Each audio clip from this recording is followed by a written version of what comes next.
What's going on, guys? I hope you've been enjoying watching all my videos. And last time I was out here, I put the boat in here at Lay Lake on the upper end of the lake, and I had an absolute blast catching striper, caught a bunch of bass, but no big ones.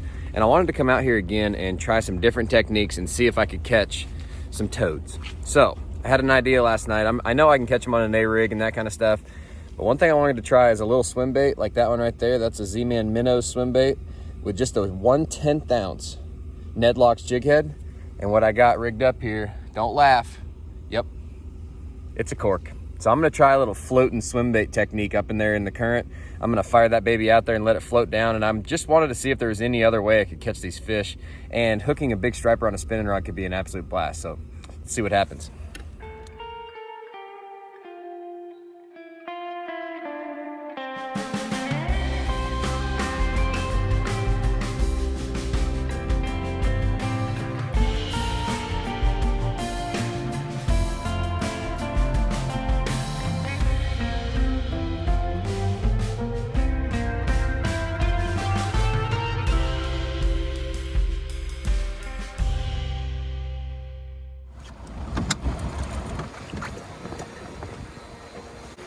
She's a-rolling.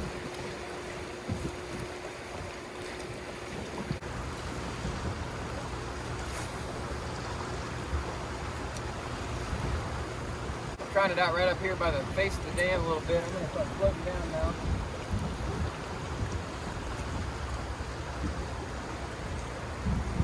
Just gotta keep your balance. This is pretty unstable up here.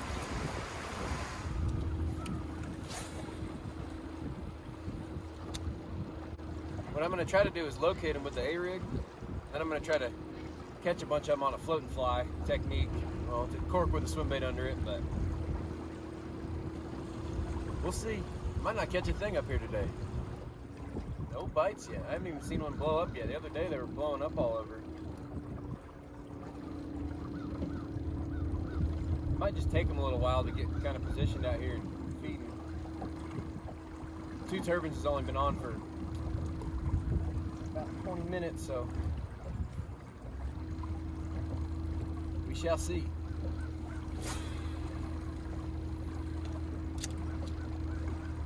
I'm just trying to flush this A-rig in the current. There's a lot of big boulders out here and stuff like that, and I'm just trying to get it where the A-rig is just off the bottom, not hanging up like crazy, but just kind of ticking over the rocks, and every once in a while I'll bump a rock or something like that, but I'm trying to keep it just above where the fish are sitting. Hopefully catch them looking up.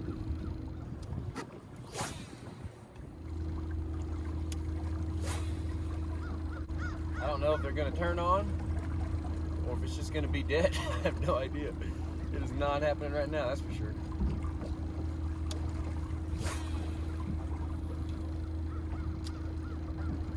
I'm hitting an exact cast where I caught them last time I was here, so.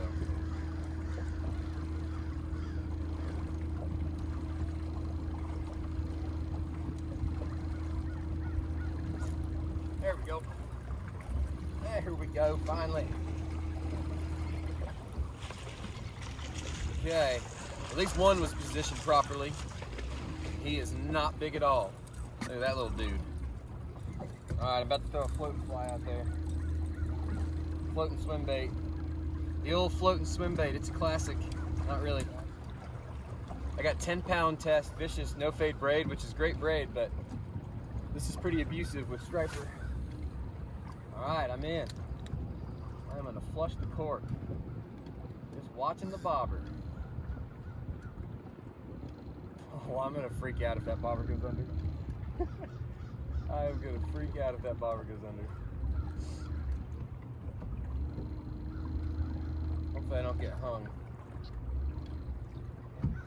Gotta mend my line upstream. This is like drifting an indicator fly fishing.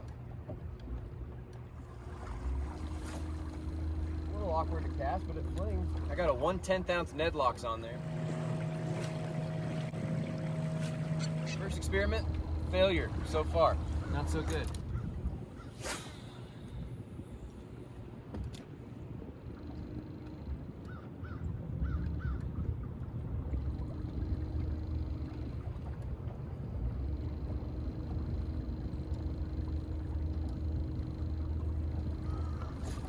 There we go.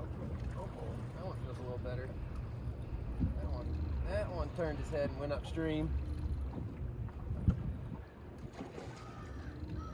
a little better one.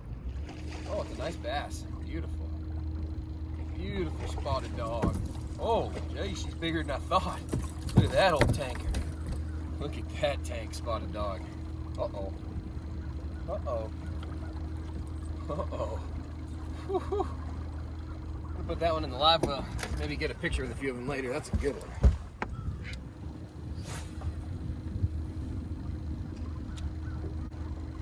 A-rig, Z-Man minnows, right in the snout. Boom. Nice 3-pound Coosa River spot.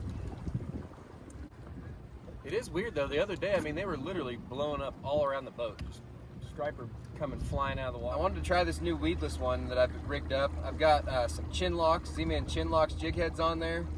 You can see it's totally weedless, and I'm going to throw it around the bank some, but it'll be interesting to see how the hookup percentage is with this rig, you know, compared to the exposed hook one. So this would be something that could be really, really cool. If it works, I could throw this thing in the grass, I could throw it in trees, and whatever I want. You know? See if things start feeding a little bit, and if they don't, I'm going to go switch it up. I'm going down, and I'm going to go flip the bank and see what I can catch doing some other things. The other day, I got sick of catching the dinky bass and decided to come up here and catch striper and see what I could do up here under the river, under the dam. And then today, it's the opposite. I know you want me, you know I want ya. I know you want me, you know I want ya. Uno, dos, tres. Not getting down there quite as much.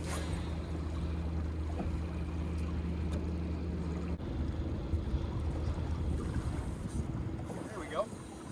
That one just loaded up on it. Might be a bass. That might be a big old bass. Nope, it's striped.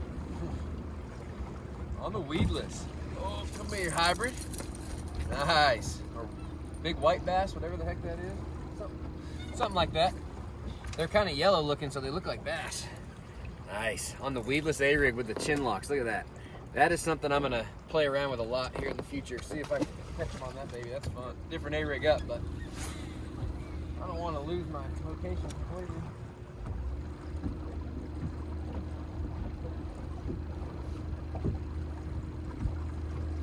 There we go.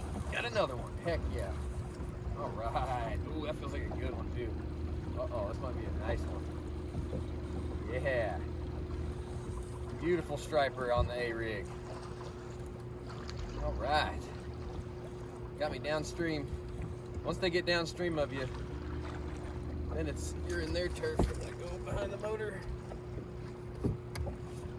Here, buddy. Come here, bud.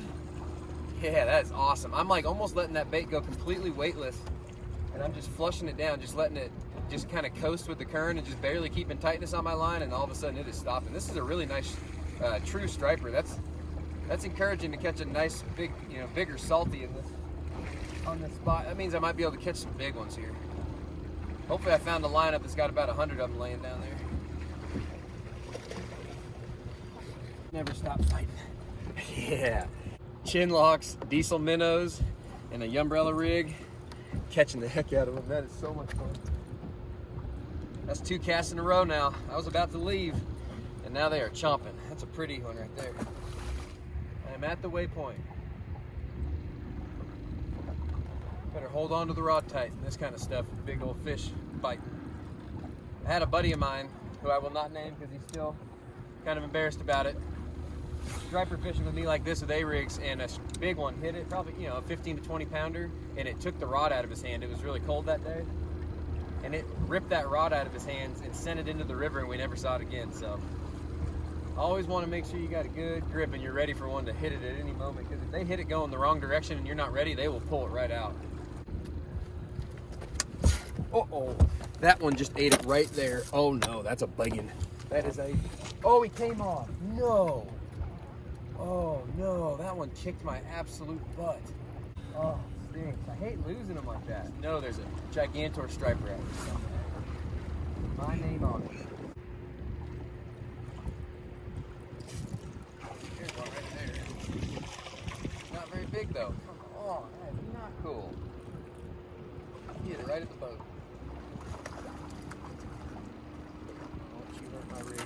dog. This is my last A-rig. I'm going flipping if this thing gets tore up or breaks off. It's amazing how much fish move from day to day. I mean, I'm just 2 days after right now and they're not doing it. So this is why I have Battleborn batteries. All right, that's it. I'm going flipping. I lost all my A-rigs. Caught a few, but not very many. One nice big spot that I got fresh in the live well, so I can take a picture with it later. We've still got about a half hour of a lot of current, and then it's gonna slack down a little bit, but there's still gonna be another flow for another hour, hour and a half. It's kind of the opposite of what I did the other day. I started with the flipping deal, went up here for the striper. Today I switched it up a little bit. It's not happening here, and I'm not gonna kick a dead horse. That's one thing you can remember. If you wanna make a day successful, don't just live and die by one thing. Don't be afraid to adjust and try something different. So that's my mission every day, is to figure out a way to catch as many fish as possible. And when I'm sitting here not getting that many bites and lost all my A-rigs, which hurts my heart and my wallet, just gotta switch it up.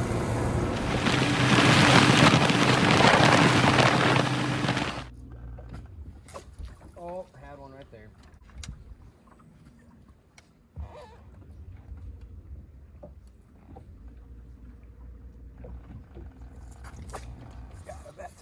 Ooh, that might be a nice one.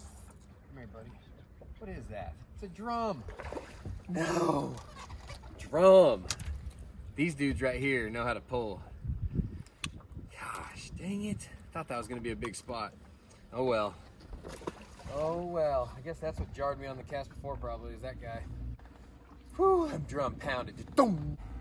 Should have brought him home and made some drum salad. That would have been good.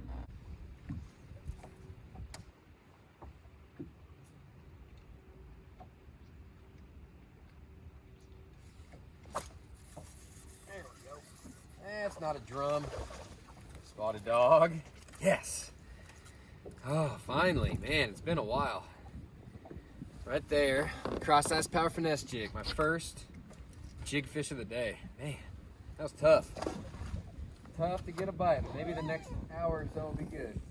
It's so crazy. Just from that one bite, now I feel confident that I'm going to catch another one. It's like your confidence just goes through the roof from getting one little bite. So when I'm hopping a jig or fishing a swim jig or anything like that where I've got to have them eat it and then really crack them with a good snap hook set, I like to keep my rod low. And you'll notice a lot of professional fishermen, they keep their rod down here low. So when one bites that jig, it makes you drop a little slack in there, bring the rod up and crack them. So it kind of gives you that pause. It makes you have to go feel the bite, pause, crack. And that snap in the line, that snap set is what drills them. Now if you fish the bait out there like this, you cast it out there like that and fish the bait right up here under your arm where you're already ready to set the hook and work it like this, you have a lot of, you know, strength and power right there. But when one bites it, it's harder to reel down and then hook them, and you got to use your back and your body more. It just doesn't work that good. So the key is to keep that rod low, so when they bite it, see, if I was swimming a jig, I keep the rod down here. When they eat it, it forces you to go crack and snap hook set that thing. So that's something to remember and something to work on if you want to get better at fishing a jig or anything like that with the impact hook set. I used to miss a lot of fish because I would keep the rod here, and when they bite it, I'd have no room to set the hook. So just something to work on. I'm starting to think it's just tough today. Probably a fact. You always want to stay positive and think that, hey, one move is going to all of a sudden land you on a pile of them. But I've caught fish. It hasn't been easy, but I've caught some.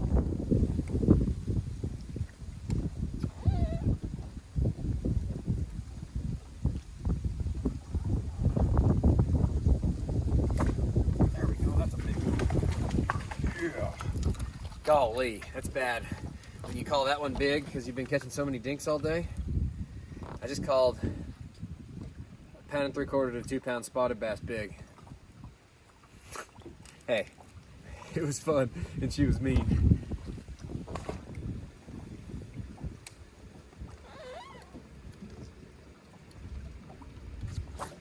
Oh gosh, that one knocked slack in it.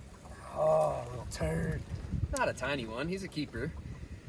Man, that one knocked so much slack in it, I almost missed it.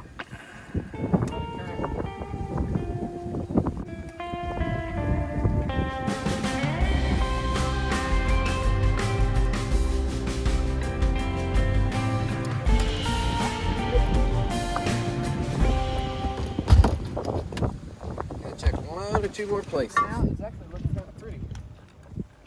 Warming up too. It's supposed to be warm today. Got a little bit of current still. They've shut it off, but it's just kind of residual flow. Let's see if I can go down this bank and catch a few.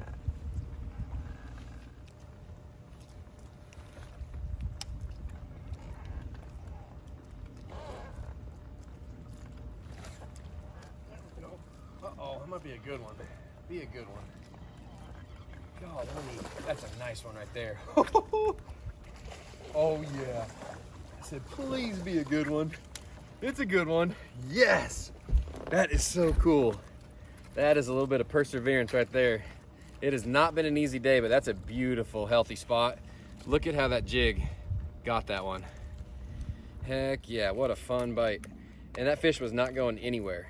Jeez Louise, was she strong. After catching several dinks doing this and a couple decent ones, that is an awesome bite. So cool. Whew.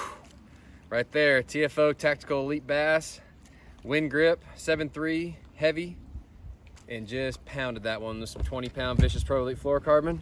Swung its big butt in the boat.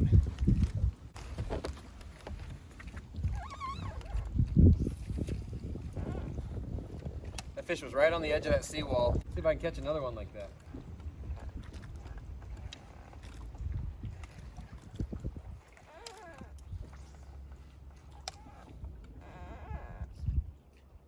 If that's my last bite I get all day, I'm a happy man. That was fun. Oh gosh. Please don't be a drum. Please don't be a drum. Nope, it's not. Oh, yes. Nice. Not as big as the last one, but still better quality than what I've been catching flipping down the bank. Gosh, that fish felt big when I set the hook. It's really not that big.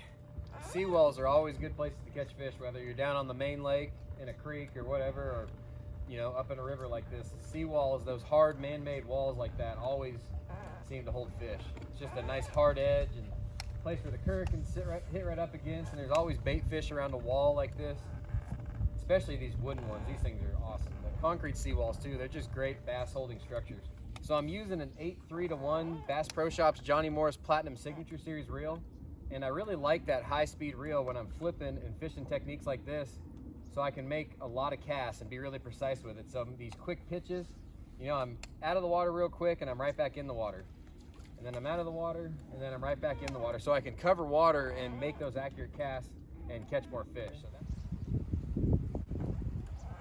looks like a perfect place to catch one. Oh gosh, yeah baby, on cue. Oh, I felt like a giant. Not a bad spotted dog.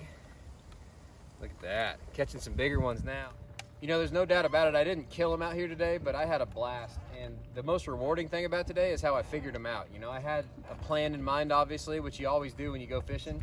But when things didn't work, I adjusted and I caught fish doing everything I wanted to catch them doing, other than the cork and the old swim bait, but I'll work on that one another day. Thanks for watching, guys, and make sure to subscribe to my YouTube page so you never miss another one of my videos. Well, here's the two biggest of the day. This one weighs 368 and this one weighs 324. So they are just good, healthy, beautiful wintertime Coosa River spots. That was such a fun time. It was not easy, but we made it happen. I'm gonna let these beauties go.